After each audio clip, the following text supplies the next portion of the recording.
Do you recall the situation in which the curtain has fallen thousands of times in thousands of well-regulated theatres? Do you remember how they faced each other and there were tears in his eyes, her eyes, or their eyes? And do you mentally picture how he or she or they brushed the aforementioned tears away, or let them remain where they were? And how she whispered, "Yes, Jack," or "Yes, William," or "Yes, Eliphalet," as the case might have been. And sometimes only plain "Yes." And how he, with the expertness gained from many rehearsals, gathered her into his arms and printed a kiss on her brow, or her cheek, or her hair, or behind her ear, but only in the rarest of instances on the lips. And how the happy pair, forever united until the next performance, stood there looking out over the footlights, estimating box office receipts and the amount of paper in the house, until the curtain fell and the thoughts of the audience turned to the inner man. And then, what happens next? There are inquisitive souls who ask that question. Will they live happily ever afterward?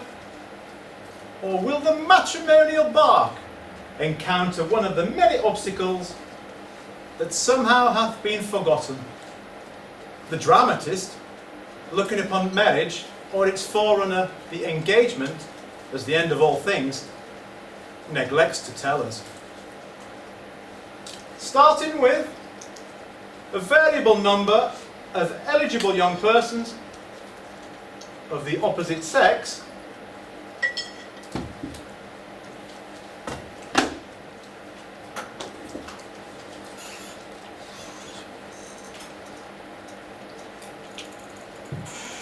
he has paired them off in such combinations as he thinks will be pleasing to the magnate who produces the play. To the temperamental ladies and gentlemen who condescend to act in it. And last, and most important, that source from which all royalties flow, that unaccountable, irresponsible, conscienceless creature, the audience. To the very portals of marriage he travels with his charges, only to leave them there, to act as guide, philosopher, or friend to all those who follow in their footsteps.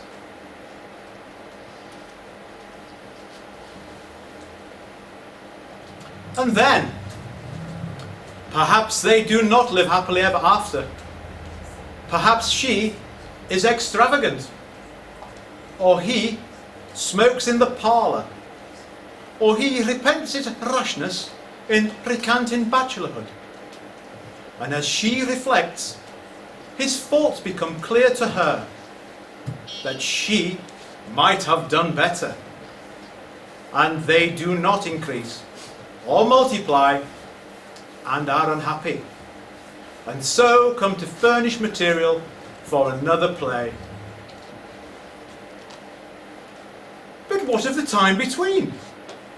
From the time immediately after she has said yes, until the time she is beginning to say no.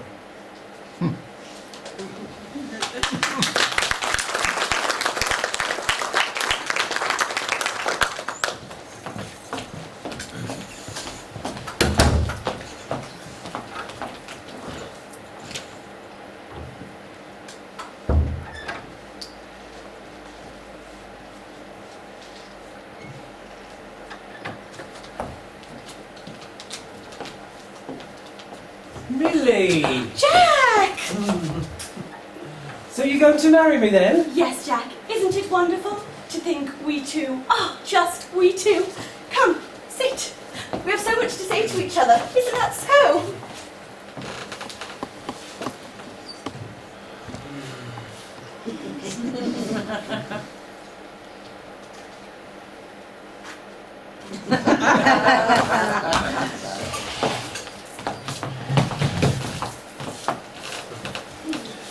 Are you comfortable, dear? Perfectly, perfectly. Jack, Yes, dear. now that we are alone, aren't we? Well, of course. There is one thing that I want you to tell me. Yes? Jack, when did you begin to love me? Well, Yes? when did I begin to love you? Yes, Jack. Well, it was the first time I met you. Jack, you don't mean it. Well, it was December, about a year ago. What? It's just after Christmas. But that wasn't the first time I met you. It was long before that. Was it, the first time? Yes, it was just after Christmas, wasn't it? Didn't you know it? It was at Barton's house party, Jack.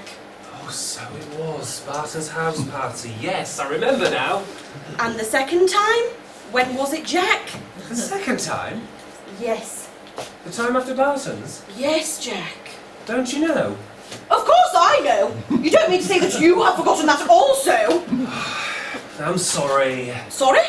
I'm absent-minded, you know. And you loved me from the first time we met. Oh, and I thought everything would be so different.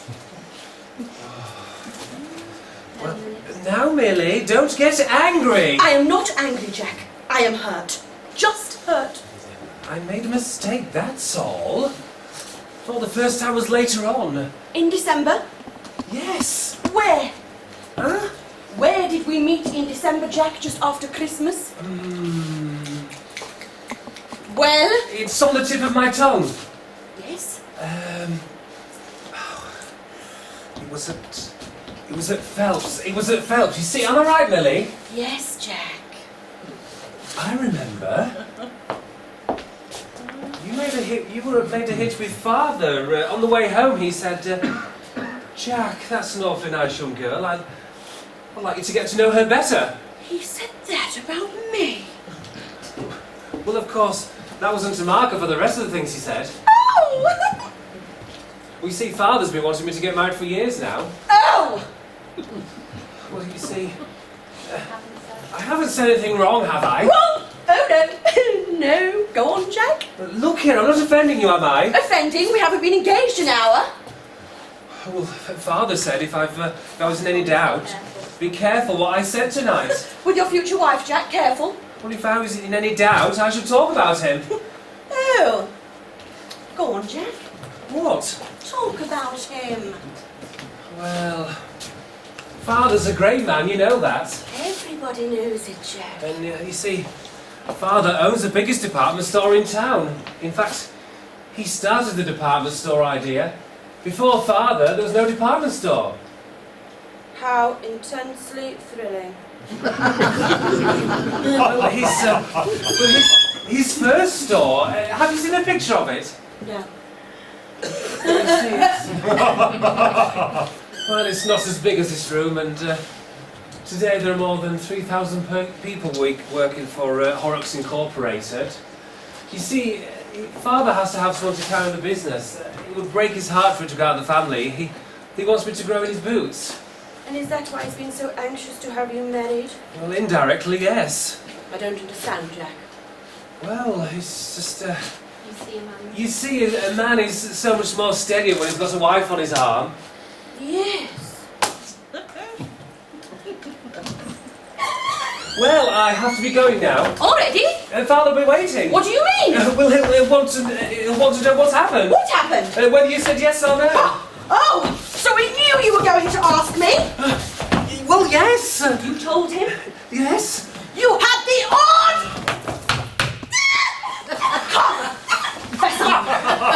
Well, he said if I've not asked you before morning, Yes? I can go to work for 10 shillings a week. So you asked her?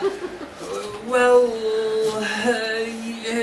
yes. Yes. And you knew she'd accept? Well, of course. Well... Well, I mean, well. I mean... Well, I wasn't sure, you know. No? No, but Father was. Oh, you little beast! Look here, I'm not offending you again, am I? Offended me! Ha! It's only my way of talking. I don't mean anything by it. No, I didn't think so. Now, Millie, don't get angry. Oh, I was only fooling Jack. Tell me more about it. Well, not if you're going to be so touchy, Millie. Touchy, no. I'm just a little excited, that's all. Don't you think that any girl would be if she knew she was going to marry the son of Horrocks Incorporated? Well, Father's waiting. Oh, let him wait. It's only 10 o'clock. Well, Father likes to be in bed early. He likes to be down to the store, the first one down to the store. Oh, but tonight, Jack, you won't mind staying up just a little later tonight. You only have to go around the corner. Well, I don't know, Father said... Oh, well, write him a note, Jack. A note? Yes, explaining matters. I'll send it round with the butler. Well, I don't know, Father won't like it. Oh, well, he'll have to give in to me this once. He'll be up, won't he? You bet at any rate. He waits till I get home anyway. Ring the bell for Robert.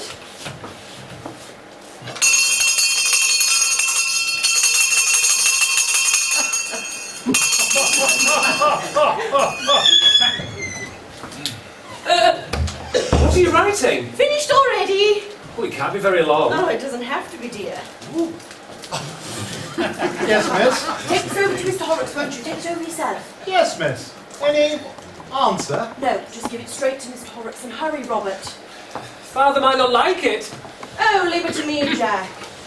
Come, remain sat down, and just think of all the questions I'm dying to ask you. Questions? What questions? So you're not afraid to answer me, are you? No. I thought that didn't come till you got married. Oh, that's still some distance away, Jack. You're 30, aren't you? And your father's been anxious to have you married. Well, ever since I left college. Oh! Jack, what is her name? What do you mean? You know what I mean. Millie, that's nothing for you. But I'm engaged, Jack. And engaged girls can discuss all kinds of subjects. Oh, but they do! Particularly with their fiancés. Jack, if we can't have full confidence in each other now... Who told you, anyway? That's not a fair question. Why not? Oh, the things that girls talk about. Yes. And the things that married men tell their wives. Oh. And the wives tell their sisters, and the sisters tell the best friends, and the best friends tell everybody else. Women can't keep secrets, Jack, you know that. Yes.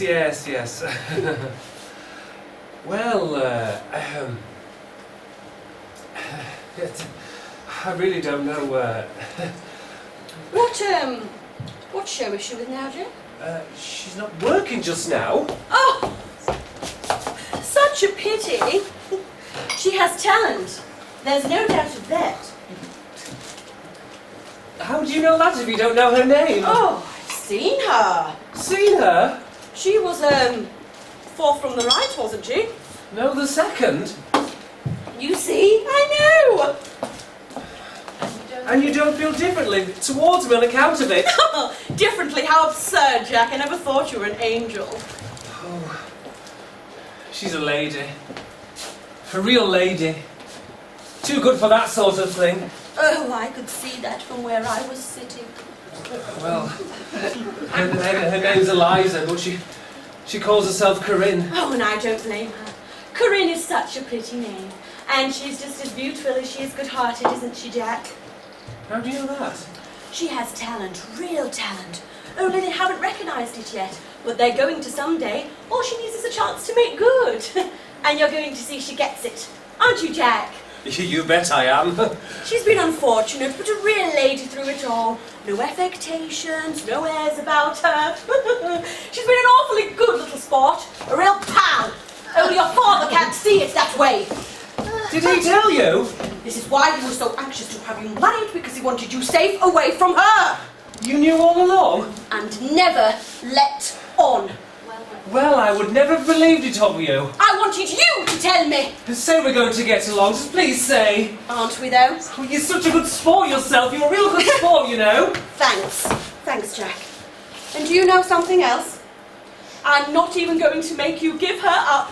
What? Spoil such a beautiful friendship? No, Jack. Oh, I'm not like your father. I know how much it means to you, and I appreciate such things. I can hardly believe it of you. Honestly, I can't believe it of you.